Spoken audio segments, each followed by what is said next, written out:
ಓಂ ಶಾಂತಿ. ಮುರಳಿಯ ದಿನಾಂಕ 23/2/2022. मीठे बच्चे, तुम प्यार से कहते हो मीठे बाबा, तो मुख में रस आ जाता है. ईश्वर व प्रभु कहने से वह रस नहीं आता. ಮಧುರ ಮಕ್ಕಳೇ, ನೀವು ಪ್ರೀತಿಯಿಂದ ತಂದೆ ಅಂತ ಹೇಳಿದಾಗ, ಮಧುರ ತಂದೆ ಅಂತ ಕರೆದಾಗ ಬಾಯಲ್ಲಿ ರಸ ಬರ್ತದೆ, ಖುಷಿಯ ಅನುಭವ ಆಗ್ತದೆ. ಈಶ್ವರ ಅಥವಾ ಪ್ರಭು ಅಂತ ಹೇಳುವುದರಿಂದ ಆ ರಸದ ಅನುಭವ ಆಗೋದಿಲ್ಲ. ಪ್ರಶ್ನೆ: कौन सा धंधा सर्वशक्तिमान बाप का है, मनुष्यों का नहीं? ಯಾವ ಉದ್ಯೋಗ ಸರ್ವಶಕ್ತಿವಂತನಾದ ತಂದೆಯ ಉದ್ಯೋಗ ಆಗಿದೆ, ಮನುಷ್ಯರ ಉದ್ಯೋಗ ಅಲ್ಲ. उत्तर: पतित आत्माओं को पावन बनाना, सारे विश्व को नया बनाना, यह धंधा बाप का है. बाप ही पावन बनने की शक्ति देते. यह धंधा मनुष्य नहीं कर सकते. मनुष्य तो समझते हैं भगवान जो चाहे वह कर सकता है, हमारी बीमारी भी ठीक कर सकता है. बाबा कहते, मैं ऐसी आशीर्वाद नहीं करता, मैं तो पावन बनने की युक्ति बताता हूँ. ಪತಿತ ಆತ್ಮರನ್ನು ಪಾವನ ಮಾಡುವುದು, ಇಡೀ ಜಗತ್ತನ್ನು ಹೊಸ ಜಗತ್ತನ್ನಾಗಿ ಮಾಡುವುದು, ಆ ಶಕ್ತಿ ಕೇವಲ ತಂದೆಯಲ್ಲಿ ಮಾತ್ರ ಇದೆ. ಈ ಉದ್ಯೋಗ ಮನುಷ್ಯರು ಮಾಡೋದಿಲ್ಲ, ಮನುಷ್ಯರಿಂದ ಮಾಡಲಿಕ್ಕೆ ಆಗೋದಿಲ್ಲ. ಪತಿತರನ್ನು ಪಾವನ ಮಾಡುವುದು, ವಿಶ್ವವನ್ನೇ ಹೊಸದನ್ನಾಗಿ ಮಾಡುವಂಥ ಶಕ್ತಿ ಕೇವಲ ತಂದೆಯಲ್ಲಿ ಮಾತ್ರ ಇದೆ. ಆದರೆ ಮನುಷ್ಯರು ತಿಳ್ಕೊಂಡಿದ್ದಾರೆ, ಪರಮಾತ್ಮ ಸರ್ವಶಕ್ತಿವಂತ ಅಂದರೆ ವಹ ಜೋ ಚಾಹೆ ವಹ ಕರ್ ಸಕ್ತಾ ಹೈ, ಹಮಾರಿ बीमारी भी ठीक कर सकता है. बाबा कहते, मैं ऐसी आशीर्वाद नहीं करता, मैं तो पावन बनने की युक्ति बताता हूँ. ಪರಮಾತ್ಮ ಸರ್ವಶಕ್ತಿವಂತ ಅಂದರೆ ಅವನು ಏನು ಬೇಕು ಅದನ್ನೆಲ್ಲ ಮಾಡ್ತಾನೆ. ಕಾಯಿಲೆಗಳನ್ನು ಸರಿ ಮಾಡ್ತಾನೆ, ಸತ್ತವರನ್ನು ಬದುಕಿಸ್ತಾನೆ ಅಂತಲೂ ಹೇಳಿಬಿಟ್ರು. ಬಾಬಾ ಹೇಳ್ತಾರೆ, ನಾನು ಅಂತಹ ಆಶೀರ್ವಾದ ಮಾಡೋದಿಲ್ಲ, ನಾನು ಪಾವನ ಆಗುವ ಉಪಾಯ ಮಾತ್ರ ಹೇಳಿಕೊಡ್ತೀನಿ. मैं पावन बनने की युक्ति बताता हूँ. गीत. ಜಾಗ ಸಜನಿಯ ಜಾಗ, ಎದ್ದೇಳಿ ಸಜನಿಯರೇ, ಪ್ರೇಮಿಕೆಯರೇ ಎದ್ದೇಳಿ, ಈಗ ನವಯುಗ ಬರಲಿದೆ. ओम शांति. बेहद का बाप बच्चों को जगाते, माता पिता जिससे सुख मिलने का है वह आकर अंधियारी रात से जगाते. तुम माता पिता के बच्चे हो, जानते हो हम घोर अंधियारे में थे, अब जाग रहे। यूं तो सारी ईश्वरीय फैमिली है, सारी दुनिया के जो मनुष्य मात्र, और यह सारी दुनिया है, यह है गॉड फादर की फैमिली। माता पिता गॉड फादर को कहा जाता है। ಬೇಹದ್ದಿನ ತಂದೆ ಬಂದು ಮಕ್ಕಳನ್ನು ಎಬ್ಬಿಸ್ತಾರೆ.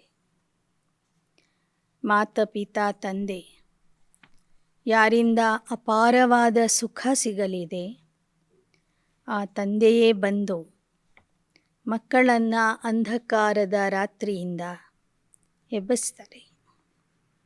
ಬಾಬಾ ಹೇಳ್ತಾರೆ, ಇಡೀ ಪ್ರಪಂಚದಲ್ಲಿ ಇರುವಂತಹ ಮನುಷ್ಯ ಆತ್ಮರು ನನ್ನ ಮಕ್ಕಳಾಗಿದ್ದಾರೆ. ಇದು ಒಂದು ಈಶ್ವರೀಯ ಪರಿವಾರ ಆಗಿದೆ. ಹೀಗಾಗಿ ನಾನು ಎಲ್ಲರನ್ನೂ ಎಬ್ಬಿಸಲಿಕ್ಕೆ ಬರ್ತೀನಿ. अब गॉड फादर बिगर अपनी स्त्री के बच्चे कैसे पैदा करे. खास भारतवासी कहते, तुम माता पिता तो यह हो गई फैमिली. ಆ ಪರಮಪಿತ ತಾಯಿ ಇಲ್ಲದೆ ಹೇಗೆ ಮಕ್ಕಳನ್ನು ರಚನೆ ಮಾಡ್ತಾನೆ. ಭಾರತವಾಸಿಗಳು ವಿಶೇಷವಾಗಿ ಅವನನ್ನು ಕುರಿತು ತಂದೆ ನೀನು ತಾಯಿ ನೀನು ಅಂತ ಹಾಡಿದರು. ಹಾಗಾದರೆ ಆ ತಾಯಿ ಯಾರು? ಬಾಬಾ ಹೇಳ್ತಾರೆ, ನಾನು ಒಂದು ಸಾಧಾರಣ ತನುವಿನಲ್ಲಿ ಬಂದು ಅವರ ಮುಖದಿಂದ ನಿಮ್ಮನ್ನು ರಚನೆ ಮಾಡ್ತೀನಿ. ಆಗ ಅವರು ನಿಮಗೆ ತಾಯಿ ಆಗ್ತಾರೆ. तो अब प्रैक्टिकल में गॉड फादर अपनी फैमिली को जगा रहे. जागो बच्चे और बच्चियाँ, अब दिन आने वाला है. ಈಗ ಪ್ರತ್ಯಕ್ಷವಾಗಿ ಸೃಷ್ಟಿಗೆ ಬಂದು ಪರಮಾತ್ಮ ಎಲ್ಲ ಮಕ್ಕಳನ್ನು ಎಬ್ಬಿಸ್ತಾ ಇದ್ದಾರೆ. ಮಕ್ಕಳೇ, ರಾತ್ರಿ ಕಳೆಯಲಿದೆ, ಹಗಲು ಬರಲಿದೆ. गाते हैं ज्ञान सूर्य प्रगटा, परंतु अर्थ कुछ नहीं समझते. बल कितने भी वेद शास्त्र पढ़े हैं, परंतु समझते नहीं. ಗಾಯನನೂ ಇದೆ, ಜ್ಞಾನ ಸೂರ್ಯನ ಆಗಮನದಿಂದ ಅಜ್ಞಾನದ ಅಂಧಕಾರ ದೂರ ಆಗ್ತದೆ ಅಂತ.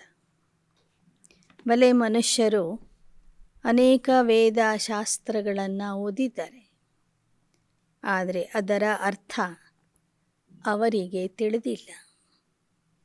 जो समझते हैं वह अच्छी कमाई करते, जो बेसमझ होते हैं वह देवाला मारते. बाप कहते, बच्चे माया ने तुमको कितना बेसमझ बना दिया है. ವೇದಶಾಸ್ತ್ರ ಓದೋದ್ರಲ್ಲಿನೂ ಅಲ್ಪ ಸ್ವಲ್ಪ ಯಾರು ತಿಳ್ಕೊಂಡಿರ್ತಾರೆ, ಚೆನ್ನಾಗಿ ಅರ್ಥ ಮಾಡಿ ಹೇಳ್ತಾರೆ, ಅವರಿಗೆ ಸಂಪಾದನೆ ಜಾಸ್ತಿ ಆಗ್ತದೆ. ಯಾರು ಸರಿಯಾಗಿ ಅರ್ಥ ಮಾಡ್ಕೊಂಡಿರಲ್ಲ, ಸರಿಯಾಗಿ ಹೇಳೋದಿಲ್ಲ, ಅವರು ದಿವಾಳಿ ಮಾಡ್ಕೋತಾರೆ. ಬಾಬಾ ಹೇಳ್ತಾರೆ, ಮಾಯೆ ನಿಮ್ಮನ್ನು ಎಷ್ಟು ತಿಳುವಳಿಕೆಹೀನರನ್ನಾಗಿ ಮಾಡಿಬಿಟ್ಟಿದೆ. ಹೇಗೆ ಅಂದರೆ, एक तरफ कहते ओ गॉड फादर, दूसरे तरफ कहते परमात्मा सर्वव्यापी, एक तरफ कहते सब मनुष्य भाई भाई है, अथवा हम सब एक बाप के बच्चे. फिर कह देते जिधर देखता हूँ तू ही तू, अर्थात वी आर ऑल फादर्स. अब बाप कहते, बच्चे तुम जानते हो हम आते ही है परम धाम से. ಬಾಬಾ ಹೇಳ್ತಾರೆ, ಮನುಷ್ಯರು ಒಂದು ಕಡೆ ಪರಮಾತ್ಮ ತಂದೆ ಅಂತ ಅವನಿಗೆ ಕರೀತಾರೆ. ನಾವೆಲ್ಲರೂ ಅವನ ಮಕ್ಕಳು, ಸೋದರರು ಅಂತಲೂ ಹೇಳ್ತಾರೆ. ಮತ್ತೊಂದು ಕಡೆ ಪರಮಾತ್ಮ ಸರ್ವವ್ಯಾಪಿ, ಎಲ್ಲಿ ನೋಡಿದರೂ ಅವನೇ ಇದ್ದಾನೆ ಅಂತ ಹೇಳಿಬಿಡ್ತಾರೆ. ಆದರೆ ನಿಮಗೆ ತಿಳಿದಿದೆ, ಪರಮಾತ್ಮ ಸರ್ವವ್ಯಾಪಿ ಅಲ್ಲ. ಅವನು ಪರಮಧಾಮದ ನಿವಾಸಿಯಾಗಿದ್ದಾನೆ. ಸಭಿ धर्म वाले किसी न किसी ಭಾಷಾ में कहते ಗಾಡ್ ಫಾದರ್. ಆ ಪರಮಧಾಮದ ನಿವಾಸಿ ತಂದೆ ಒಂದು ಸಮಯಕ್ಕೆ ಈ ಸೃಷ್ಟಿಗೆ ಬರ್ತಾರೆ. ಅವನನ್ನು ಎಲ್ಲ ಧರ್ಮದವರು ಸಹ ಕರೀತಾ ಇದ್ದಾರೆ, ಹೇ ಗಾಡ್ ಫಾದರ್, ಹೇ ಪರಮ ಪಿತಾ ಅಂತ. लेकिन उसके ऑक्यूपेशन को जानते नहीं.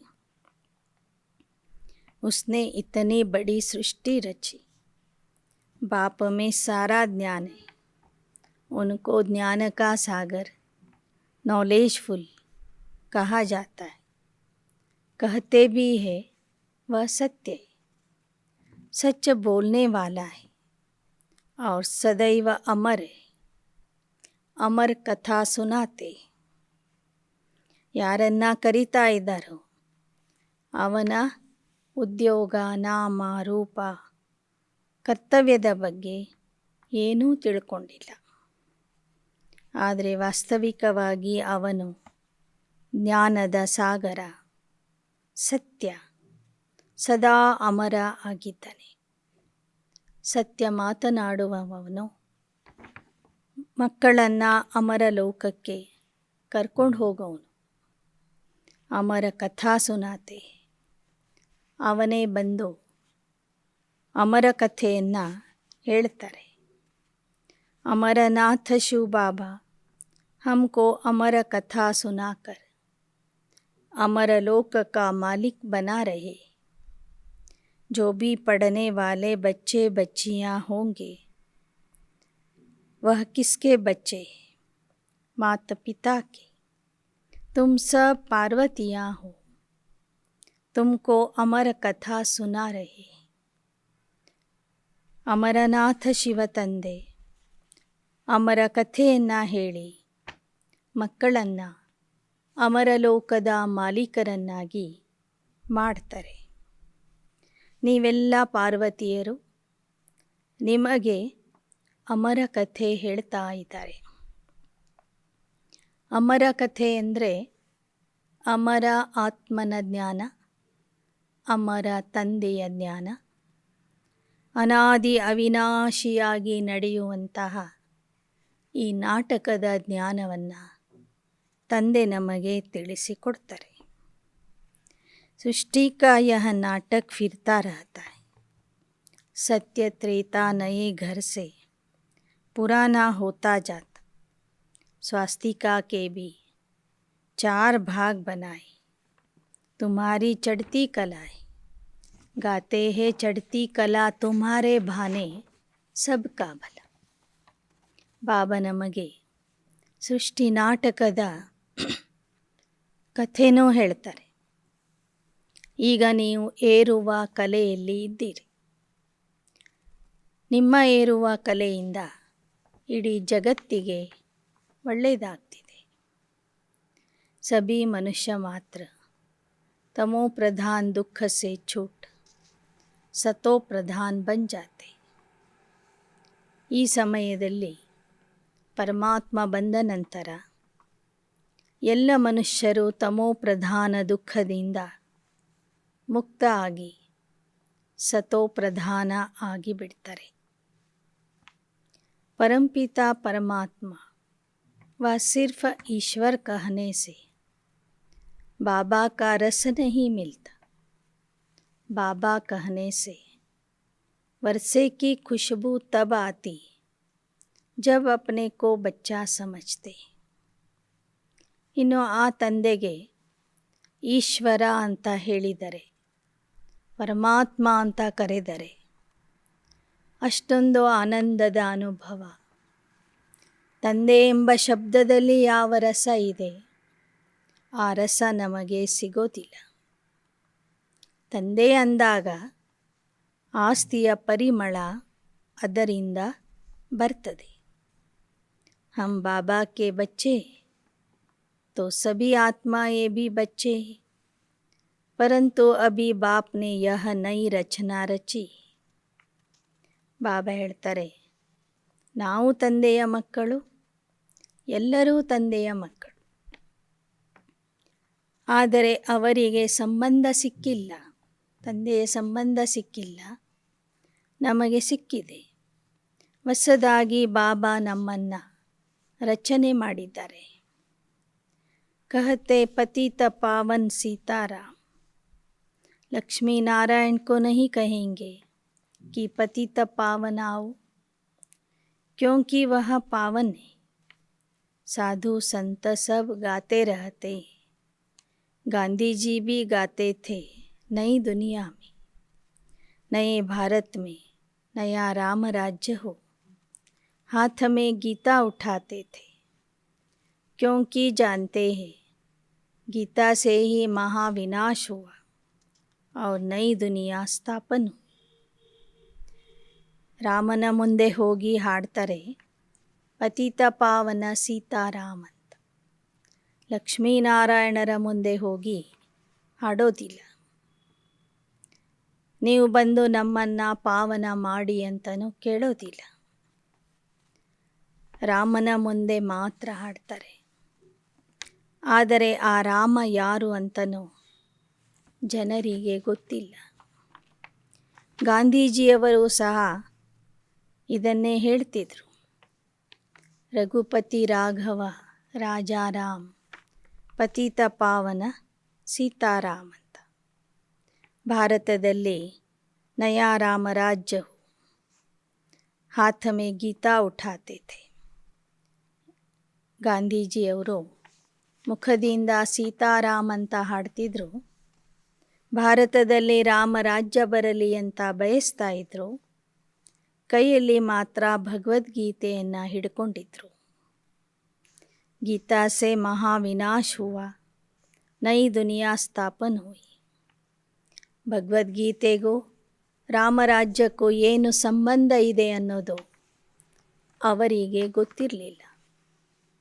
ಬಾಬಾ ಹೇಳ್ತಾರೆ, ಪರಮಾತ್ಮ ಹೇಳುವ ಗೀತಾ ಜ್ಞಾನದಿಂದ ಹಳೆ ಪ್ರಪಂಚ ವಿನಾಶ ಆಗಿ ಹೊಸ ಪ್ರಪಂಚ ಅಂದರೆ ರಾಮರಾಜ್ಯದ ಸ್ಥಾಪನೆಯಾಗ್ತದೆ. ಗೀತಾ ಹೇ ಸರ್ವಶಾಸ್ತ್ರಮಯಿ ಶಿರೋಮಣಿ ಗೀತಾ ಮಾತಾ. ಅಚ್ಚಾ ಮಾತಾ ಕಾ ಪತಿ ಕೌನ್ ಹೈ. ಭಗವದ್ಗೀತೆ ಸರ್ವಶಾಸ್ತ್ರ ಶಿರೋಮಣಿಯಾಗಿದೆ. ಗೀತೆಗೆ ತಾಯಿ ಅಂತಲೂ ಹೇಳಲಾಗ್ತದೆ. ಹಾಗಾದರೆ ಭಗವದ್ಗೀತೆ ತಾಯಿ ಆದರೆ ತಂದೆ ಯಾರು? ಆ ತಾಯಿಯ ಪತಿ ಯಾರು? ವಹ ಪತಿತೋಂಕೋ ಪಾವನ್ ಬನಾನೆ ವಾಲಾ ಭಗವಾನ್. ಬಾಬಾ ಹೇಳ್ತಾರೆ, ಗೀತಾ ಮಾತೆಯ ಪತಿ ಯಾರು ಅಂದರೆ ಪತಿತರನ್ನು ಪಾವನ ಮಾಡುವಂತಹ ಭಗವಂತ ಆಗಿದ್ದಾನೆ, ಪರಮಾತ್ಮ ಆಗಿದ್ದಾನೆ. भगवान वाच कृष्ण को पतित पावन नहीं कहेंगे. ಭಗವಾನ್ ವಾಚ್ಯ ಅಂದರೆ ಪರಮಾತ್ಮನ ವಾಚ್ಯ. ಕೃಷ್ಣನಿಗೆ ಪತಿತ ಪಾವನ ಅಂತ ಹೇಳೋದಿಲ್ಲ. ಅಬ್ ತುಮ್ ಮೀಠೆ ಬಚ್ಚೆ ಕಹತೆ ಹೋ, ಆತ್ಮ ಪರಮಾತ್ಮ अलग रहे बहुकाल.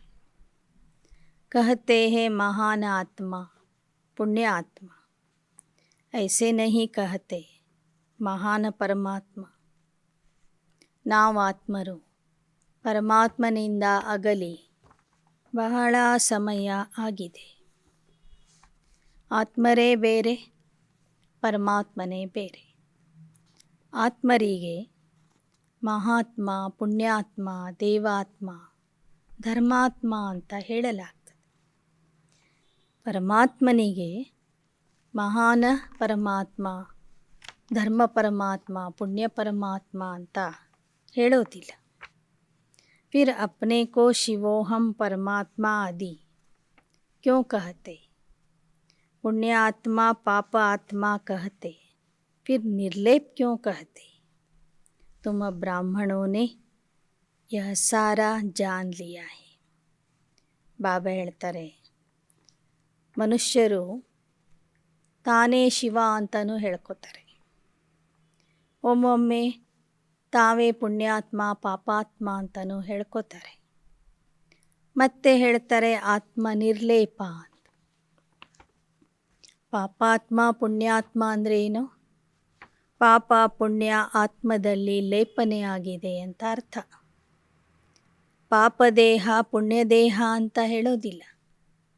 ಪಾಪಾತ್ಮ ಪುಣ್ಯಾತ್ಮ ಅಂತ ಹೇಳ್ತಾರೆ ಅಂದ ಮೇಲೆ ಪಾಪ ಪುಣ್ಯ ಧರ್ಮ ಕರ್ಮ ಎಲ್ಲವೂ ಸಹ ಆತ್ಮದಲ್ಲಿ ರೆಕಾರ್ಡ್ ಆಗಿರ್ತದೆ. ಈ ಎಲ್ಲ ವಿಚಾರಗಳನ್ನು ನೀವು ಮಕ್ಕಳೇ ತಿಳ್ಕೊಂಡಿದ್ದೀರಿ. ಭಾರತ್ ಪರ್ ಸಾರಾ ಖೇಲ್ ಹೈ. ತುಮ ಬ್ರಾಹ್ಮಣೋं ने 84 जन्म लिए. यह शिव बाबा ही समझाते हैं, ಬ್ರಹ್ಮ नहीं. ನೀವೇ ಸಂಗಮ ಯುಗದ ಬ್ರಾಹ್ಮಣರು. ಸೃಷ್ಟಿ ನಾಟಕದಲ್ಲಿ 84 ಜನ್ಮಗಳನ್ನು ಪಡಿತೀರಿ. ಇಡೀ ಸೃಷ್ಟಿಯ ನಾಟಕ ಆದಿಯಿಂದ ಕೊನೆಯವರೆಗೂ ಭಾರತದಲ್ಲಿ ನಡೀತದೆ. ಈ ಜ್ಞಾನ ಶಿವ ಬಾಬಾ ನಿಮಗೆ ತಿಳಿಸಿಕೊಡ್ತಾರೆ ವಿನಃ ಬ್ರಹ್ಮ ಬಾಬಾ ಅಲ್ಲ. ब्रह्मा को बैल या नंदी बना दिया, फिर भ्रुकुटी में शिव दिखाया. शिव की सवारी भ्रुकुटी में रहती. कोई पित्र आदि खिलाते हैं, आत्मा को बुलाते हैं, वह भी आकर बाजू में बैठती. ಬಾಬಾ ಹೇಳ್ತಾರೆ, ಪರಮಾತ್ಮ ಶಿವ ಬ್ರಹ್ಮ ತಂದೆಯ ಭ್ರುಕುಟಿಯ ಮಧ್ಯದಲ್ಲಿ ಬಂದು ಕೂತ್ಕೊಳ್ತಾರೆ. ಬ್ರಹ್ಮನಿಗೆ ಭಕ್ತಿ ಮಾರ್ಗದಲ್ಲಿ ನಂದಿಯ ರೂಪದಲ್ಲಿ ತೋರಿಸಿದ್ದಾರೆ. ಆ ನಂದಿಯ ಹಣೆ ಮಧ್ಯದಲ್ಲಿ ಶಿವಲಿಂಗವನ್ನು ಕೆತ್ತಿರ್ತಾರೆ. ಅರ್ಥ ಆಗ್ತದೆ, ಪರಮಾತ್ಮ ಯಾವ ದೇಹದಲ್ಲಿ ಬರ್ತಾನೋ ಅವರ ಹಣೆಯ ಮಧ್ಯದಲ್ಲಿ ಅವರ ಪಕ್ಕದಲ್ಲಿಯೇ ಬಂದು ಕೂತ್ಕೊಳ್ತಾನೆ. ಹೇಗೆ ಆತ್ಮರನ್ನು ಕರೀತಾರೆ ಬೇರೆಯವರ ದೇಹದಲ್ಲಿ, ಆಗಲೂ ಸಹ ಆ ಆತ್ಮ ಆ ದೇಹದಲ್ಲಿ ಇರುವ ಆತ್ಮನ ಪಕ್ಕದಲ್ಲೇ ಬಂದು ಕೂತ್ಕೊಳ್ತದೆ. ಆತ್ಮ ಏಕ್ ಸ್ಟಾರ್ ಹೈ. कहते भ्रुकुटी के बीच चमकता है अजब सितारा. ಆತ್ಮ ಒಂದು ನಕ್ಷತ್ರ ಆಗಿದೆ. ಆದ್ದರಿಂದ ಗಾಯನ ಇದೆ, ಹಣೆ ಮಧ್ಯದಲ್ಲಿ ಒಂದು ನಕ್ಷತ್ರ ಹೊಳಿತಾ ಇದೆ ಅಂತ. तुम जानते हो यह बेहद का बड़ा खेल है. सेकंड सेकंड जो पास होता वह मनुष्य ड्रामा के आधार पर एक्ट करता है. मनुष्य 84 जन्म कैसे लेते? सभी 84 जन्म नहीं लेते. कोई तो अभी भी ऊपर से आते रहते. ಇದು ಬೇಹದ್ದಿನ ನಾಟಕ. ಇದರಲ್ಲಿ ಒಬ್ಬ ಮನುಷ್ಯ ಜಾಸ್ತಿ ಅಂದರೆ 84 ಜನ್ಮ ತಗೊಳ್ತಾನೆ. ಕಡಿಮೆ ಅಂದರೆ ಕೊನೆಗೆ ಬಂದು 1-2 ಜನ್ಮದಲ್ಲಿ ಪಾತ್ರ ಮಾಡ್ತಾನೆ. ಬಾಬಾ ಬಂದ ನಂತರನೂ ಕೆಲವು ಆತ್ಮರು ಮೇಲಿಂದ ಇನ್ನೂ ಬರ್ತಾ ಇದ್ದಾರೆ. अब बाबा कहते, जाग सजनिया. कन्या जब शादी करती है उनके सिर पर मटकी रख उसमें दीवा जगाते हैं. बाप कहते, तुम्हारी आत्मा की ज्योति का घृत अब खत्म हो गया. ಕನ್ಯೆಯರ ಮದುವೆ ಮಾಡಿ ಕಳಿಸುವಾಗ ಅವರ ತಲೆಯ ಮೇಲೆ ಒಂದು ದೀಪ ಇಡ್ತಾರೆ. ಒಂದು ಮಡಿಕೆಯಲ್ಲಿ ದೀಪ ಇಟ್ಟು ಕಳಿಸ್ತಾರೆ. ಯಾಕೆಂದರೆ ತಲೆಯ ಮಧ್ಯದಲ್ಲಿ ಆತ್ಮಜ್ಯೋತಿ ಇದೆ. ಬಾಬಾ ಹೇಳ್ತಾರೆ, ನಿಮ್ಮ ಆತ್ಮಜ್ಯೋತಿ ಈಗ ಆರಲಿಕ್ಕೆ ಬಂದಿದೆ. ಅದರಲ್ಲಿ ಇರುವ ತುಪ್ಪ ಖಾಲಿಯಾಗಿದೆ. अब मुझे याद करो तो घृत भरते भरते दीवा जग जाएगा, फिर तुम मेरे पास आ जाएंगे. ಈಗ ನೀವು ನನ್ನನ್ನು ನೆನಪು ಮಾಡ್ತಾ ಹೋಗ್ರಿ. ಆಗ ಆತ್ಮದಲ್ಲಿ ತುಪ್ಪ ಭರ್ತಿ ಆಗ್ತಾ ಹೋಗ್ತದೆ. ಆತ್ಮ ರೀಚಾರ್ಜ್ ಆಗಿ ಬೆಳಗ್ತಾ ಹೋಗ್ತದೆ. ಯಾವಾಗ ನೀವು ಸಂಪೂರ್ಣವಾಗಿ ಬೆಳಗ್ತೀರಿ, ಆಗ ನನ್ನ ಜೊತೆಗೆ ನನ್ನ ಹತ್ತಿರ ಬರ್ತೀರಿ. वह निराकार बाप क्रिएटर डायरेक्टर और मुख्य एक्टर है. याद किसको करते हो? क्या ब्रह्मा को, विष्णु को? नहीं. ನಿರಾಕಾರ ತಂದೆಯೇ ಕ್ರಿಯೇಟರ್ ಡೈರೆಕ್ಟರ್ ಮತ್ತು ಮುಖ್ಯ ಆ್ಯಕ್ಟರ್ ಆಗಿದ್ದಾರೆ. ಎಲ್ಲರೂ ಅವನನ್ನೇ ನೆನಪು ಮಾಡ್ತಾರೆ ವಿನಃ ಬ್ರಹ್ಮನಿಗೂ ನೆನಪು ಮಾಡೋದಿಲ್ಲ, ವಿಷ್ಣುಗೂ ನೆನಪು ಮಾಡೋದಿಲ್ಲ. सब दुख में याद करते गॉड फादर को. यह सुख दुख हार जीत का खेल है. माया हार खिलाती, बाप गीत जीत पहनाते. ದುಃಖದಲ್ಲಿ ಎಲ್ಲರೂ ಆ ಪರಮ ಪಿತನಿಗೆ ನೆನಪು ಮಾಡ್ತಾರೆ. ಇದು ಸುಖ ದುಃಖ ಸೋಲು ಗೆಲುವಿನ ಆಟ ಆಗಿದೆ. ಮಾಯೆ ನಮ್ಮನ್ನು ಸೋಲಿಸ್ತದೆ, ಬಾಬಾ ನಮ್ಮನ್ನು ಜಯಿಸ್ತಾರೆ. कहते सर्वशक्तिमान मैं हूँ, लेकिन ऐसे नहीं कि मैं बीमार को अच्छा करूँ. भगवान आशीर्वाद करे तो मैं ठीक हो जाऊँ. मैं कोई यह धंधा करने नहीं आया. ಬಾಬಾ ನಮ್ಮನ್ನು ಗೆಲ್ಲಿಸ್ತಾರೆ, ಮಾಯೆ ಸೋಲಿಸ್ತದೆ. ಬಾಬಾ ಸರ್ವಶಕ್ತಿವಂತ ಇದ್ದಾರೆ. ಅಂದರೆ ಕಾಯಿಲೆ ಬಂದವರ ಕಾಯಿಲೆ ವಾಸಿ ಮಾಡೋದಿಲ್ಲ. ಆ ಉದ್ಯೋಗ ನಾನು ಮಾಡೋದಿಲ್ಲ. ಯಾವ ಶಕ್ತಿ ಇದೆ ನನ್ನಲ್ಲಿ? ಪತಿತೋಂ ಕೋ ಪಾವನ್ ಬನಾನೆ. ಶ್ರೇಷ್ಠತೆ ಶ್ರೇಷ್ಠ ಶಿವ ಬಾಬಾ ಆಯಾ ಹೈ. सबसे श्रेष्ठ ಶಿವ ಬಾಬಾ ಫಿರ್ ನಂಬರ್ವಾರ್ ಹೈ. ಪತಿತರನ್ನು ಪಾವನ ಮಾಡುವ ಶಕ್ತಿ ನನ್ನಲ್ಲಿ ಇದೆ. ನಾನೇ ಶ್ರೇಷ್ಠಾತಿ ಶ್ರೇಷ್ಠ ಆಗಿದ್ದೇನೆ. ನಂತರ ನಂಬರ್ವಾರ್ ನೀವು ಮಕ್ಕಳು ಸಹ ಸಂಗಮ ಯುಗದಲ್ಲಿ ಶ್ರೇಷ್ಠ ಆಗಿಬಿಡ್ತೀರಿ. ಶಿವ ಬಾಬಾ ಕಿ ಮಹಿಮಾ ಅಪರಂಪಾರ ಹೈ. ವೈಸೆ ರಚನಾ ಕಿ ಭಿ ಮಹಿಮಾ अपरंपार है. भारत की भी महिमा अपरंपार है. भारत में हीरे जवाहरों के महल थे. गॉड क्रिएटर है तो मदर भी चाहिए. जब तुम यहाँ बैठे हो तो पहले बाप की याद आनी चाहिए. फिर ब्रह्मा विष्णु शंकर सूक्ष्म वतनवासी की ब्रह्मा द्वारा स्थापना हो रही. इस समय तुम ईश्वरीय फैमिली के हो, फिर दैवी फैमिली बनेगी. ಶಿವಬಾಬನ ಮಹಿಮೆನೋ ಅಪರಂಪಾರ ಇದೆ.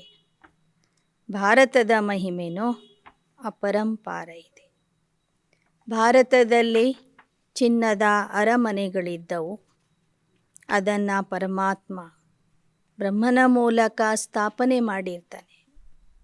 ಆ ಒಂದು ಸ್ವರ್ಗವನ್ನು ಮೊದಲು ನೀವು ಆ ತಂದೆಯನ್ನೇ ನೆನಪು ಮಾಡಬೇಕು. ನಂತರ ಬ್ರಹ್ಮ ವಿಷ್ಣು ಶಂಕರರನ್ನು ನೆನಪು ಮಾಡಬೇಕು. ಯಾಕೆ ಅಂದರೆ ಬ್ರಹ್ಮನ ಮೂಲಕನೇ ಶಿವ ಬಾಬಾ ಸ್ಥಾಪನೆ ಮಾಡ್ತಾರೆ, ವಿಷ್ಣುವಿನ ಮೂಲಕ ಪಾಲನೆ ಮಾಡ್ತಾರೆ. तुम ईश्वरीय फैमिली के हो, फिर दैवी फैमिली बनेंगी. सो भी संगम युग पर ಬಾಬಾ ಹೇಳ್ತಾರೆ, ನೀವು ಈಶ್ವರೀಯ ಪರಿವಾರದವರಾಗಿದ್ದೀರಿ, ಮುಂದೆ ದೈವಿ ಪರಿವಾರದವರಾಗ್ತೀರಿ. सबसे पहले मन मना भव. मेरे साथ बुद्धि का योग लगाओ और ಬೇಹದ್ ಕಾ ವರ್ಸಾ ಲೇ ಲೋ. ಎಲ್ಲಕ್ಕಿಂತಲೂ ಮುಖ್ಯವಾದಂಥ ವಿಚಾರ ಮನ್ಮನಾಭವ. ನನ್ನ ಜೊತೆಗೆ ಬುದ್ಧಿಯ ಯೋಗ ಜೋಡಿಸಿರಿ. ನನ್ನಿಂದ ಬೇಹದ್ದಿನ ಆಸ್ತಿಯನ್ನು ಪಡ್ಕೊಳ್ಳಿ. जन्म जन्मांतर लिया है, सत्य त्रेता तक 21 जन्म बेहद का वर्षा लिया था. अब कुछ नहीं, फिर बाप से लेना है. ಪ್ರತಿ ಕಲ್ಪದಲ್ಲೂ 21 ಜನ್ಮಗಳ ಸಲುವಾಗಿ ನನ್ನಿಂದ ಬೇಹದ್ದಿನ ಆಸ್ತಿಯನ್ನು ಪಡ್ಕೊಂಡಿರ್ತೀರಿ. ಮತ್ತೆ ಈಗ ಪಡಿಬೇಕಾಗಿದೆ. वह कहते परमात्मा नाम रूप से न्यारा, वह कैसे यहाँ आएगा? अरे गीता में है, श्रीमद् भगवद गीता. भगवान वाच्य कृष्ण को भगवान नहीं मानेंगे. यह सब ड्रामा में नोंद है. ಕೆಲವರು ಕೇಳ್ತಾರೆ, ಪರಮಾತ್ಮನಿಗೆ ನಾಮ ರೂಪ ಆಕಾರ ಏನೂ ಇಲ್ಲ, ಹಾಗಾದರೆ ಅವನು ಹೇಗೆ ಬರ್ತಾನೆ? ಆದರೆ ಭಗವದ್ಗೀತೆಯಲ್ಲಿ ಇದೆ, ನಾನೇ ಬಂದು ಗೀತಾ ಜ್ಞಾನ ಕೊಡ್ತೀನಿ ಅಂತ, ಶ್ರೀಮತ ಕೊಡ್ತೀನಿ ಅಂತ. ಅಂದ ಮೇಲೆ ಅವನ ಅವತರಣೆ ಆಗ್ತದೆ ಅನ್ನೋದು ಸಹ ಅಲ್ಲಿ ಸ್ಪಷ್ಟವಾಗ್ತದೆ. ಗೀತೆಯ ಭಗವಂತ ನಿರಾಕಾರ ಜ್ಞಾನ ಸಾಗರ ಪರಮಾತ್ಮ ಆಗಿದ್ದಾನೆ ವಿನಃ ಸತ್ಯಯುಗದ ಶ್ರೀಕೃಷ್ಣ ಅಲ್ಲ. कृष्ण तो फिर राज्य करते हैं, उनकी महिमा अलग है. सर्वगुण संपन्न, 16 कला संपूर्ण. ಗೀತಾ ಜ್ಞಾನ ಕೇಳಿ ಕೃಷ್ಣನ ಆತ್ಮ ಮತ್ತೆ ಆ ಶ್ರೀಕೃಷ್ಣನ ಪದವಿಯನ್ನು ಪಡ್ಕೊಳ್ತದೆ. ಅವರೇ ಸತ್ಯಯುಗದಲ್ಲಿ ರಾಜ್ಯ ಆಳ್ತಾರೆ. ಕೃಷ್ಣನ ಮಹಿಮೆಯಲ್ಲಿ ಸರ್ವಗುಣ ಸಂಪನ್ನರು, 16 ಕಲಾ ಸಂಪೂರ್ಣ ಅಂತ ಮಹಿಮೆ ಬರ್ತದೆ. इस समय सब हिंसक काम कटारी चलाने वाले लक्ष्मी नारायण के लिए ऐसे नहीं कहेंगे. वह तो संपूर्ण श्रेष्ठाचारी थे, तो बाप की महिमा अलग है. ಬಾಬಾ ಹೇಳ್ತಾರೆ, ದೇವತೆಗಳು ಸಂಪೂರ್ಣ ಅಹಿಂಸಕ ಆಗಿರ್ತಾರೆ. ಲಕ್ಷ್ಮೀನಾರಾಯಣ ಆಗಲಿ, ಸತ್ಯಯುಗದ ದೇವತೆಗಳಾಗಲಿ ಸಂಪೂರ್ಣ ಶ್ರೇಷ್ಠಾಚಾರಿ ಆಗಿರ್ತಾರೆ. ಅಲ್ಲಿ ಕಾಮ ವಿಕಾರದ ಹಿಂಸೆನೂ ಇರೋದಿಲ್ಲ. ಹೀಗೆ ಪರಮಾತ್ಮನ ಮಹಿಮೆನೇ ಬೇರೆ ಇದೆ, ದೇವಾತ್ಮರ ಮಹಿಮೆನೇ ಬೇರೆ ಇದೆ. ಹರೇಕ್ ಕಾ ಪಾರ್ಟ್ ಅಲಗ್ ಅಲಗ್ ಹೈ. ಈ ಸೃಷ್ಟಿ ನಾಟಕದಲ್ಲಿ ಪ್ರತಿಯೊಬ್ಬರ ಪಾತ್ರ ಬೇರೆ ಬೇರೆ ಇದೆ. ಕಿತನಿ ಛೋಟಿ ಆತ್ಮ, उनमें सारा पार्ट भरा हुआ है. हूँ मैं भी आत्मा, परंतु मुझे ಸುಪ್ರೀಂ कहते. ಬಾಬಾ ಹೇಳ್ತಾರೆ, ಎಷ್ಟು ಚಿಕ್ಕದಾದಂಥ ಆತ್ಮದಲ್ಲಿ ಎಷ್ಟು ದೊಡ್ಡ ಪಾತ್ರ ಸಮಾವೇಶ ಆಗಿರ್ತದೆ. ನಾನು ನಿಮ್ಮಂತೆ ಆತ್ಮನೇ ಇದ್ದೀನಿ, ಬಿಂದು ಇದ್ದೀನಿ. ನನ್ನಲ್ಲಿಯೂ ಸಹ ನನ್ನ ಪಾತ್ರ ರೆಕಾರ್ಡ್ ಆಗಿದೆ. भक्ति मार्ग में बड़ा लिंग बनाते हैं, वह भी रॉन्ग है. आत्मा तो सबकी एक जैसी स्टार है. ज्ञान सूर्य, ज्ञान चंद्रमा, ज्ञान सितारे भी. ಬಾಬಾ ಹೇಳ್ತಾರೆ, ಭಕ್ತಿ ಮಾರ್ಗದಲ್ಲಿ ನನ್ನನ್ನು ದೊಡ್ಡ ಆಕಾರದಲ್ಲಿ ಮಾಡಿ ಏನು ಪೂಜೆ ಮಾಡ್ತಾ ಇದ್ದಾರೆ, ದೊಡ್ಡ ಶಿವಲಿಂಗ ಮಾಡ್ತಾ ಇದ್ದಾರೆ, ಅದು ತಪ್ಪಾಗಿದೆ. ನಾನು ಸಹ ನಿಮ್ಮಂತೆ ಬಿಂದು ಆಗಿದ್ದೀನಿ. ಜ್ಞಾನ ಸೂರ್ಯ, ಜ್ಞಾನ ಚಂದ್ರಮ, ಜ್ಞಾನ ಸಿತಾರೆ ಭಿ ಯಹಾ ಹೈ. ಡ್ರಾಮಾ ಮೇ ಇತನೆ ಪಾರ್ಟಧಾರಿ ಹೈ. ಈ ಸಂಗಮ ಯುಗದಲ್ಲಿ ಜ್ಞಾನ ಸೂರ್ಯ ಶಿವ ಬಾಬಾ ಇದ್ದಾರೆ, ಜ್ಞಾನ ಚಂದ್ರ ಬ್ರಹ್ಮ ಬಾಬಾ ಇದ್ದಾರೆ. ನಾವೆಲ್ಲ ಮಕ್ಕಳು ಜ್ಞಾನ ನಕ್ಷತ್ರಗಳಾಗಿದ್ದೇವೆ. कैसे यह ड्रामा बना हुआ है। 4 घंटे का रील होगा। इनका रील तो 5000 ವರ್ಷ का है. ಹೊರಗಿನ ನಾಟಕ ಸಿನೆಮಾದಲ್ಲಿ 4 ಗಂಟೆಯ ರೀಲ್ ಇರ್ತದೆ. ಇದು 5000 ವರ್ಷಗಳ रील आಗಿದೆ. वो लोग फिर कहेंगे कलयुग की आयु 4,32,000 वर्ष है. कितने गपोड़े. मौत तो सामने खड़ा है. ಮತ್ತೇನು ಹೇಳಿದರು? ಕೇವಲ ಕಲಿಯುಗದ ಅವಧಿನೇ 4,32,000 ವರ್ಷಗಳಿವೆ ಅಂತ. ಇದು ಎಷ್ಟು ದೊಡ್ಡ ಸುಳ್ಳಾಗಿದೆ. ಇಲ್ಲಿ ನೋಡಿದರೆ ವಿನಾಶ ನಮ್ಮ ಎದುರಿಗೆ ನಿಂತಿದೆ. ಆದರೂ ಜನ ಹೇಳ್ತಾ ಇದ್ದಾರೆ ಕಲಿಯುಗ ಇನ್ನೂ 40,000 ವರ್ಷಗಳ ತನಕ ಉಳಿತದೆ ಅಂತ. बाप कहते अब जागो, तुम भगत भगवान को याद करते आए हो. मैं आया हूँ ज्ञान से सोझरा करने. अब भक्ति मार्ग खत्म होता है. इस समय मनुष्यों में देखो क्रोध कितना है. ಬಾಬಾ ಹೇಳ್ತಾರೆ, ನಾನು ಎಲ್ಲ ಭಕ್ತರನ್ನು ಜಾಗೃತ ಮಾಡಲಿಕ್ಕೆ ಬಂದಿದ್ದೀನಿ. ಭಕ್ತಿ ಮಾರ್ಗ ಈಗ ಸಮಾಪ್ತಿಯಾಗಲಿದೆ. ನಾನು ಜ್ಞಾನದ ಬೆಳಕನ್ನು ಕೊಡ್ತಾ ಇದ್ದೀನಿ. ಈಗ ನೀವು ನಿಮ್ಮಲ್ಲಿ ಇರುವ ಎಲ್ಲ ವಿಕಾರಗಳನ್ನು ಬಿಡಬೇಕು. ಇವತ್ತು ಪ್ರಪಂಚದಲ್ಲಿ ನೋಡಿ ಕ್ರೋಧ ಎಷ್ಟಿದೆ. लड़ाई ही सीखते रहते. रावण राज्य शुरू होता तब यह सब शुरू होता है. सतयुग में तो है ही राम राज्य. अब बाप कहते मैं तुम बच्चों को राजाओं का राजा बनाता हूँ. फिर तुम जब गिरते हो तो पावन राजाए फिर पतित बन जाते. अभी तो वह भी नहीं. बाप कहते बच्चे तुम हमेशा समझो शिव बाबा इन द्वारा सुना रहे. जो सुनकर यह महाराजा महारानी बने थे वही अब पतित बने. ಬಾಬಾ ಹೇಳ್ತಾರೆ, ನೀವೇ ಒಂದು ಕಾಲಕ್ಕೆ ಪಾವನ ರಾಜರಾಗಿದ್ದರೆ, ನಂತರ ಪತಿತ ರಾಜರಾದರೆ, ಈಗ ಯಾರ ಕೈಯಲ್ಲಿ ರಾಜ್ಯ ಅಧಿಕಾರನೇ ಇಲ್ಲ. ಎಲ್ಲರೂ ಪತಿತ ಆಗಿಬಿಟ್ಟಿದ್ದಾರೆ. ಯಹ ಆಸುರಿ ಸೃಷ್ಟಿ ಹೇ ವಹ ಈಶ್ವರೀಯ ಸೃಷ್ಟಿ ಥಿ. ರಾಮ और ರಾವಣ ನಾಮ್ ಮಶಹೂರ್ ಹೇ. ಇದು ಆಸುರಿ ಜಗತ್ತಾಗಿದೆ, ಅದು ಈಶ್ವರೀಯ ಜಗತ್ತಾಗಿತ್ತು. ಇದು ರಾವಣ ರಾಜ್ಯ, ಅದು ರಾಮರಾಜ್ಯ. रावण का अर्थ भी कोई समझते नहीं. नर और नारी दोनों में 5 विकार है, तब 10 शीश दिखाते. इसलिए इनको रावण राज्य कहा जाता है.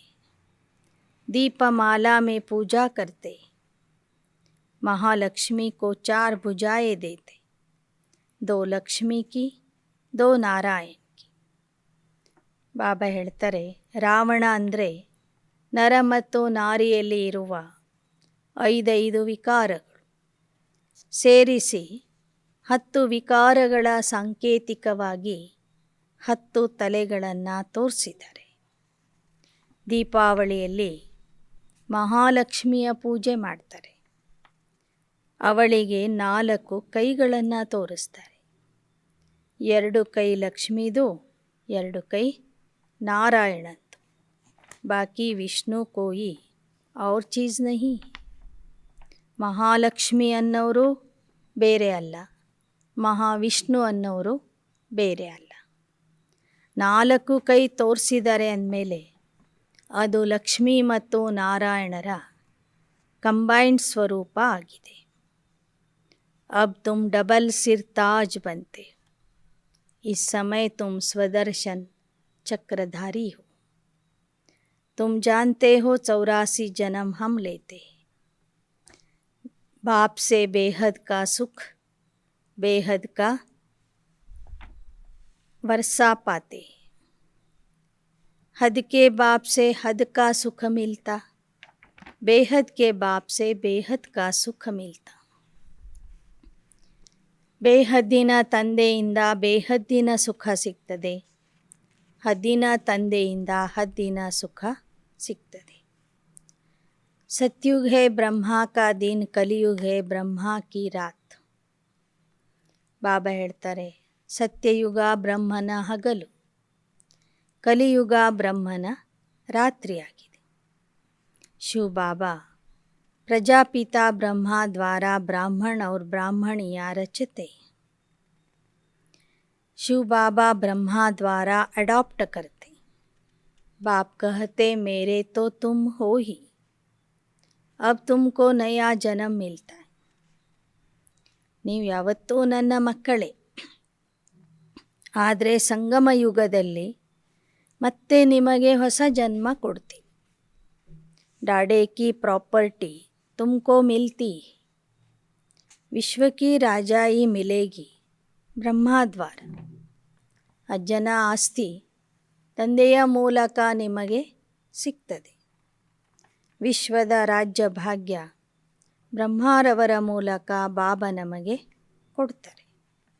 बाबा को जरूर रथ चाहिए मुरली चलाने के लिए. गीता है भारत का नंबर 1 शास्त्र, बाकी सब शास्त्र है बच्चे. ಪರಮಾತ್ಮ ಬಂದು ಜ್ಞಾನ ಯೋಗ ಕಲಿಸಬೇಕಾದ್ರೆ ಅವನಿಗೆ ದೇಹ ಬೇಕು, ಮಾನವ ರಥ ಬೇಕು ಮುರಳಿ ನುಡಿಸೋದಕ್ಕಾಗಿ. ಆ ಬ್ರಹ್ಮಾರವರ ಮೂಲಕನೇ ಬಾಬಾ ನಮಗೆ ಗೀತಾ ಜ್ಞಾನ ಕೊಡ್ತಾರೆ. ಆ ಗೀತಾ ಜ್ಞಾನಕ್ಕೆ ಭಾರತದ ನಂಬರ್ 1 ಶಾಸ್ತ್ರ ಅಂತಲೂ ಹೇಳಲಾಗ್ತದೆ. ಭಗವದ್ಗೀತೆ ಸರ್ವಶಾಸ್ತ್ರಗಳ ತಾಯಿಯಾಗಿದೆ. ಉಳಿದ ಗ್ರಂಥಗಳು ಶಾಸ್ತ್ರಗಳು ಭಗವದ್ಗೀತೆಯ ಮಕ್ಕಳಾಗಿವೆ. यहाँ जो भी आते हैं सब सतो रजो तमो में आते. जैसे क्राइस्ट आया वह पहले पवित्र था. जब तक कोई विकर्म न हो तो दंड मिल न सके. सतयुग में पवित्र आत्मा आएगी, वहाँ माया ही नहीं तो दुख भी नहीं. ಕ್ರಿಸ್ತ ಮೊದಲನೇ ಜನ್ಮದಲ್ಲಿ ಪವಿತ್ರ ಆತ್ಮ ಆಗಿ ಬರ್ತಾನೆ, ಧರ್ಮ ಸ್ಥಾಪನೆ ಮಾಡ್ತಾನೆ. ಆ ಜನ್ಮದಲ್ಲಿ ಅವನು ಶಿಕ್ಷೆಯನ್ನು ಅನುಭವಿಸೋದಿಲ್ಲ. ಯಾವಾಗ ಪುನರ್ಜನ್ಮದಲ್ಲಿ ಬಂದು ಅವನು ಏನಾದರೂ ವಿಕರ್ಮ ಮಾಡ್ತಾನೆ, ಆಗ ಶಿಕ್ಷೆ ಅನುಭವಿಸ್ತಾನೆ ಅಥವಾ ದುಃಖ ಅನುಭವಿಸ್ತಾನೆ. ಆದ್ದರಿಂದ ಧರ್ಮಸ್ಥಾಪನೆ ಮಾಡಿದ ಆ ಜನ್ಮದಲ್ಲಿ ಕ್ರಿಸ್ತನ ಆತ್ಮ ದುಃಖ ಅನುಭವಿಸೋದಿಲ್ಲ. ಯಾವ ದೇಹದಲ್ಲಿ ಬಂದು ಅದು ಧರ್ಮಸ್ಥಾಪನೆ ಮಾಡ್ತದೆ, ಆ ದೇಹದಲ್ಲಿರುವ ಆತ್ಮ ದುಃಖ ಅನುಭವಿಸ್ತದೆ. ಅಲ್ಲಿಯೂ ಸಹ 2 ಆತ್ಮಗಳು ಇರ್ತವೆ.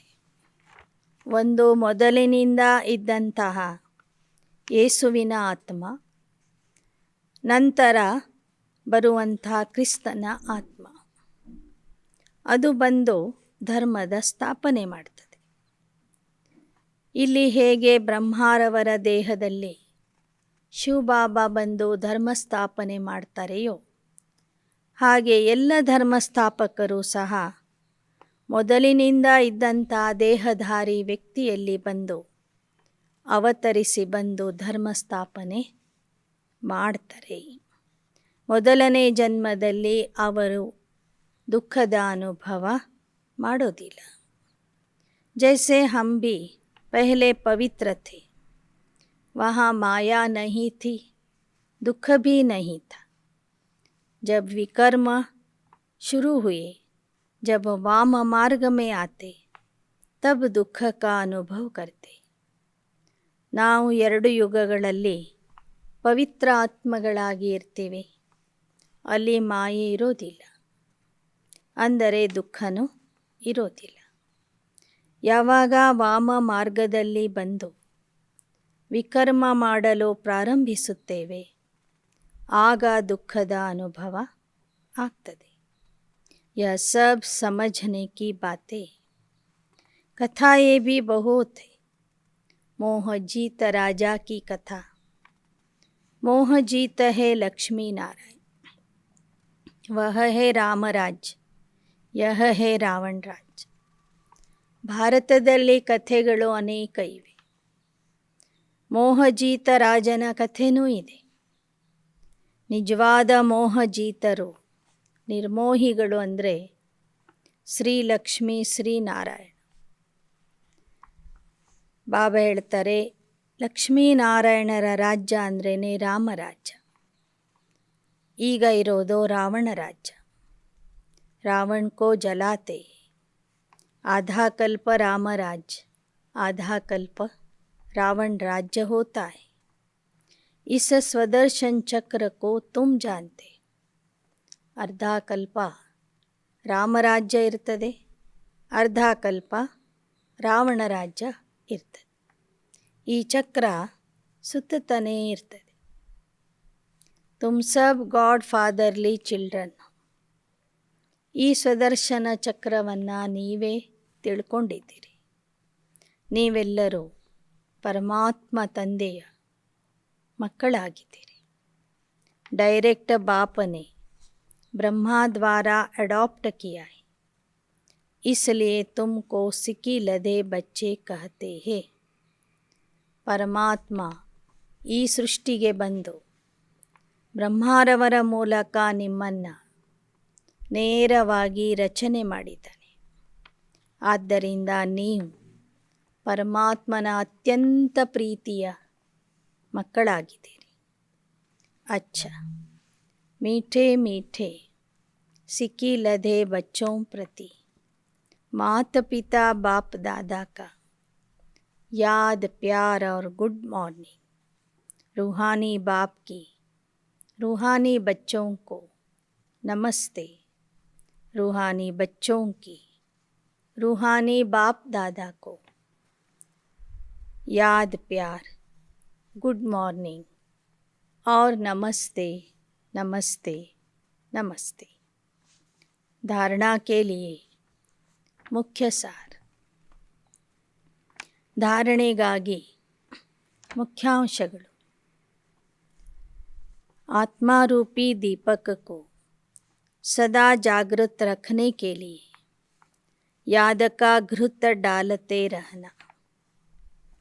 ಆತ್ಮದೀಪವನ್ನು ಸದಾ ಜಾಗೃತವಾಗಿ ಇಟ್ಟುಕೊಳ್ಳುವುದಾದರೆ ನೆನಪಿನ ತುಪ್ಪ ಹಾಕ್ತಾ ಇರಬೇಕು. याद से आत्मा को सतो प्रधान बनाना है. ನೆನಪಿನಿಂದಲೇ ಆತ್ಮನನ್ನು ಸತೋ ಪ್ರಧಾನ ಮಾಡಬೇಕು. ಎರಡನೇದು, सदा ज्ञान सोझरे में रहना है. बेहद नाटक को बुद्धि में रख स्वदर्शन चक्रधारी बनना है. ಸದಾ ಜ್ಞಾನದ ಬೆಳಕಿನಲ್ಲಿ ಇರಬೇಕು. ಬೇಹದ್ದಿನ ನಾಟಕವನ್ನು ಬುದ್ಧಿಯಲ್ಲಿ ನೆನಪು ಮಾಡ್ತಾ ಸ್ವದರ್ಶನ ಚಕ್ರಧಾರಿ ಆಗಬೇಕು. वरदान. व्यर्थ संकल्पों के तेज बहाव को सेकंड में स्टॉप कर निर्विकल्प स्थिति बनाने वाले श्रेष्ठ भाग्यवान भव. ವ್ಯರ್ಥ ಸಂಕಲ್ಪಗಳ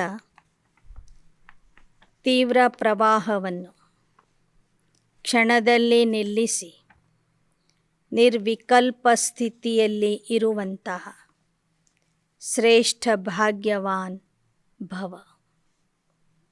यदि कोई भी गलती हो जाती है, गलती होने के बाद क्यों क्या कैसे ऐसे नहीं वैसे यह सोचने में समय नहीं गवाओ। जितना समय सोचने स्वरूप बनते हो उतना दाग के ऊपर दाग लगाते हो।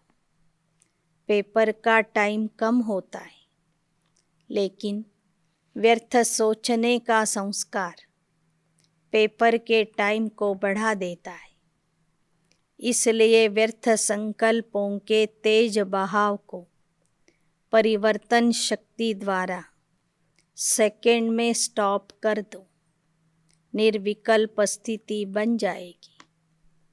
जब यह संस्कार इमर्ज हो तब कहेंगे भाग्यवान आत्मा। ಯಾವುದಾದ್ರೂ ಒಂದು ತಪ್ಪು ನಿಮ್ಮಿಂದ ನಡೆದರೆ ಅದರ ಬಗ್ಗೆ ಮತ್ತೆ ಮತ್ತೆ ಚಿಂತೆ ಮಾಡಬೇಡಿ. ಯಾಕೆ, ಏನು, ಹೇಗೆ ಎಂಬ ಪ್ರಶ್ನೆಗಳಲ್ಲಿ ಹೋಗಿ ವ್ಯರ್ಥ ಚಿಂತನೆಯಿಂದ ನಿಮ್ಮ ರಿಜಿಸ್ಟರ್ನಲ್ಲಿ ಕಲೆಗಳನ್ನು ಮೂಡಿಸಬೇಡಿ. ಎಷ್ಟೆಷ್ಟು ವ್ಯರ್ಥ ಚಿಂತನೆ ಮಾಡ್ತೀರಿ ಅಷ್ಟೇ ಕಲೆಗಳ ಮೇಲೆ ಕಲೆಗಳು ಬೀಳ್ತಾ ಹೋಗ್ತವೆ. ಒಂದು ವೇಳೆ ಏನಾದರೂ ತಪ್ಪು ನಡೆದಿದ್ರೂ ಸಹ ಅದನ್ನು ಅಲ್ಲಿಯೇ ಸ್ಟಾಪ್ ಮಾಡಿ ವ್ಯರ್ಥ ಸಂಕಲ್ಪದ ಪ್ರವಾಹವನ್ನು ಅಲ್ಲಿಗೆ ನಿಲ್ಲಿಸಿ ಪರಿವರ್ತನಾ ಶಕ್ತಿಯಿಂದ ನಿರ್ವಿಕಲ್ಪ ಸ್ಥಿತಿಯಲ್ಲಿ ಸ್ಥಿತ ಆಗಿರಿ. ಈ ಸಂಸ್ಕಾರ ಯಾರಲ್ಲಿ ಇಮರ್ಜ್ ಆಗ್ತದೆ ಅಂಥವರಿಗೆ ಭಾಗ್ಯಶಾಲಿಗಳು ಅಂತ ಹೇಳಲಾಗ್ತದೆ. अच्छा, स्लोगन: खुशी के खजाने से संपन्न बनो तो दूसरे सब खजाने ಸ್ವತಃ ಆ ಜಾಯೇಂಗೆ. ಖುಷಿಯ ಖಜಾನೆಯಿಂದ ಸಂಪನ್ನ ಆಗ್ರಿ, ಭರ್ಪೂರಾಗ್ರಿ. ಖುಷಿ ಇತ್ತು ಅಂದರೆ ಉಳಿದ ಎಲ್ಲ ಖಜಾನೆಗಳು ನಿಮ್ಮಲ್ಲಿ ಸ್ವತಃ ಬಂದ್ಬಿಡ್ತವೆ. ಅಚ್ಚ, ಓಂ ಶಾಂತಿ.